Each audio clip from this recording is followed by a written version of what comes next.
Assalamualaikum warahmatullahi wabarakatuh. Selamat malam. Salam jumpa kembali dengan channel saya, channel yang selalu membahas seputar dunia pendidikan dan dunia medsos.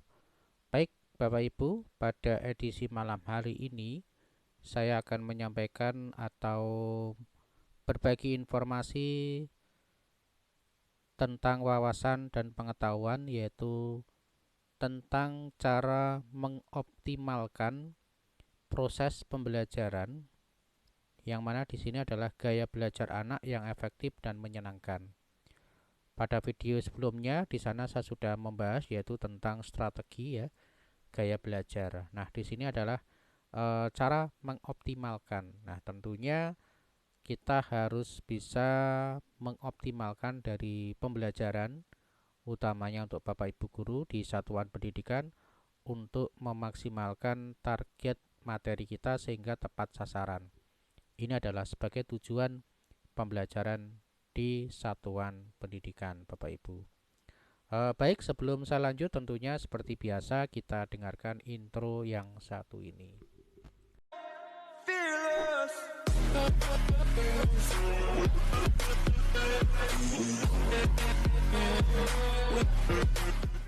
Baik Bapak Ibu, kita lanjut pada slide berikutnya ya, yaitu tentang jenis-jenis gaya belajar Bapak Ibu. Nah, di sini ada 3 jenis gaya belajar yang perlu Bapak Ibu pahami, yaitu pertama adalah tentang visual ya. Yang mana di sini visual ini adalah lebih memfokuskan pada penggunaan gambar, grafik ataupun diagram. Nah, ini adalah jenis gaya belajar yang pertama Bapak Ibu. Kemudian gaya belajar yang kedua ini adalah auditif ya, yaitu belajar melalui pendengaran dan percakapan. Nah, ini merupakan jenis gaya belajar yang kedua Bapak Ibu. Kemudian yang ketiga adalah kinestetik, yaitu lebih suka belajar dengan tangan. Nah, artinya keterampilan Bapak Ibu ya. Ini poin jenis gaya belajar yang ketiga. Ini juga merupakan gaya belajar yang Bapak Ibu bisa terapkan di satuan pendidikan. Kemudian berikutnya Bapak Ibu adalah mengidentifikasi gaya belajar anak. Nah, bagaimana cara mengidentifikasi? Yang pertama adalah observasi, yaitu dengan melihat tanda-tanda preferensi belajar Bapak Ibu. Jadi ini adalah hal yang perlu kita lakukan dalam observasi ya, untuk melihat gaya belajar anak. Kemudian yang kedua kita bisa melakukan dengan cara wawancara, yaitu menanyakan cara mereka paling nyaman belajar. Nah, ini kita juga harus lakukan wawancara Bapak Ibu kepada siswa sehingga kita bisa menggali informasi dari siswa yang nantinya gaya belajar apa yang tepat untuk kita terapkan di kelas. Seperti itu Bapak Ibu. Kemudian yang ketiga adalah pemeriksaan. Nah, pemeriksaan di sini yang artinya adalah melakukan tes dan kuis secara sederhana. Ya, artinya interview, kemudian observasi ya, untuk mengambil satu analisa ini bisa kita lakukan dengan cara pemeriksaan, yaitu kita adakan dalam bentuk tes ataupun kuis secara sederhana Bapak Ibu. Nah, ini adalah 3 gaya belajar dalam mengidentifikasi Bapak Ibu. Kemudian berikutnya adalah strategi mengoptimalkan proses pembelajaran. Nah, kalau di videonya sebelumnya saya sudah menyampaikan strategi. Ya, di sini kita mengoptimalkan ya. Mengoptimalkan itu artinya agar strategi yang memang kita targetkan ini benar-benar bisa tercapai sesuai dengan tujuan ya. Yang pertama adalah pertimbangkan gaya belajar, yaitu dengan cara adaptasi metode pembelajaran sesuai dengan preferensi. Nah, sesuai dengan kebutuhan Bapak Ibu. Jadi ini adalah strategi untuk mengoptimalkan yang pertama, yaitu pembelajaran sesuai dengan preferensi ya. Jadi kita harus melihat perbedaan-perbedaan yang ada pada lapangan atau di siswa Bapak Ibu, sehingga apa, kita bisa mempertimbangkan gaya belajar apa yang tepat untuk kita ajarkan kepada siswa. Kemudian yang kedua adalah gunakan teknologi. Dukungan pembelajaran dengan aplikasi edukasi Bapak Ibu. Nah, ini merupakan pengoptimalan. Jadi sekarang ini Bapak Ibu, zamannya sudah teknologi ya, zamannya sudah digital. Sehingga pembelajaran kita pun juga memang sudah wajar ketika kita belajar, yaitu dengan cara memberikan pembelajaran secara digital Bapak Ibu ya. Nah, ini kita wujudkan dalam bentuk suatu aplikasi ya, aplikasi pembelajaran. Nah, ini tuntutan dari teknologi Bapak Ibu. Ini kita harus memaksimalkan dengan teknologi yang ada. Kemudian yang ketiga adalah terapkan kolaborasi Bapak Ibu. Yang mana di sini adalah bermain peran dalam proses belajar.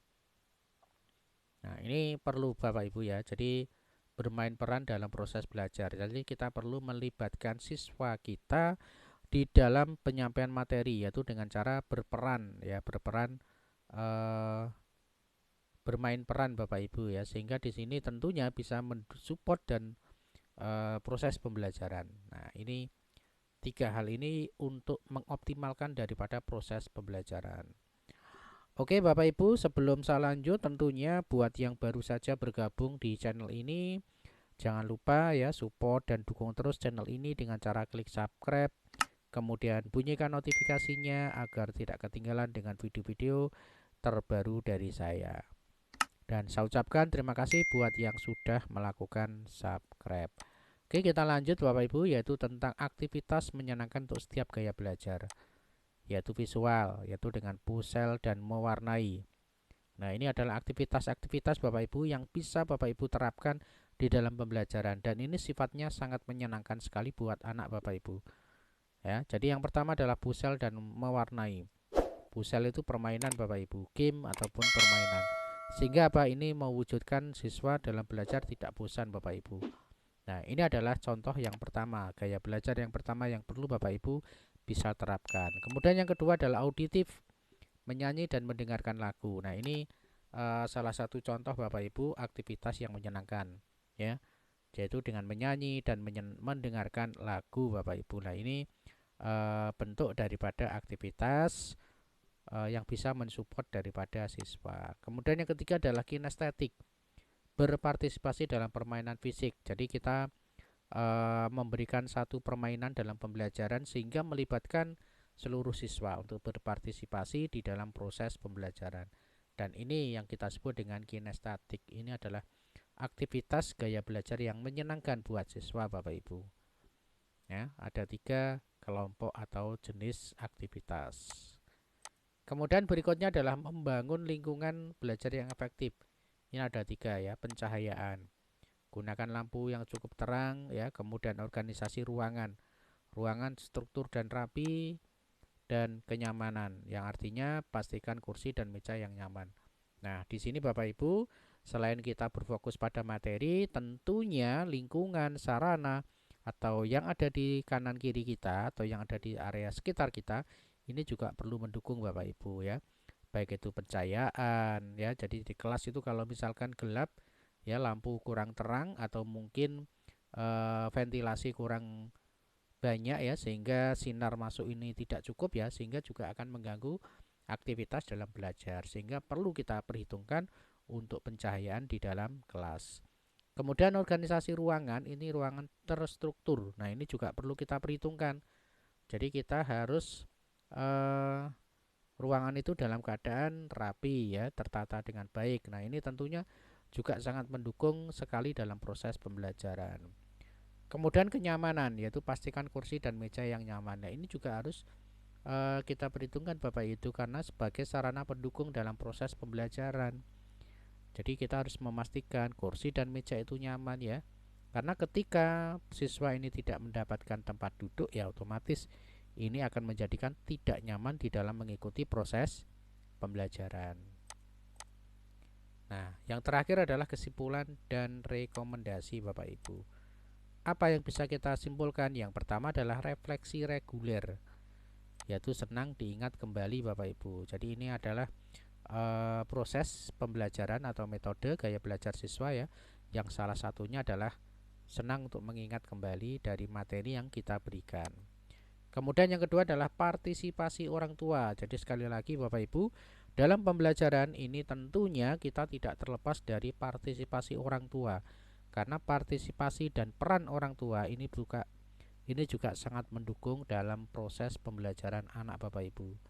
Ya, jadi pembelajaran itu ketika di sekolah ya menjadi tanggung jawab Bapak Ibu guru, ketika di rumah ya berarti sudah menjadi tanggung jawab orang tua. Dan proses pembelajaran ini tidak berhenti yang ada di sekolah saja, kita juga harus meneruskan di kalangan keluarga. Yang mana di sini perannya adalah orang tua, ya.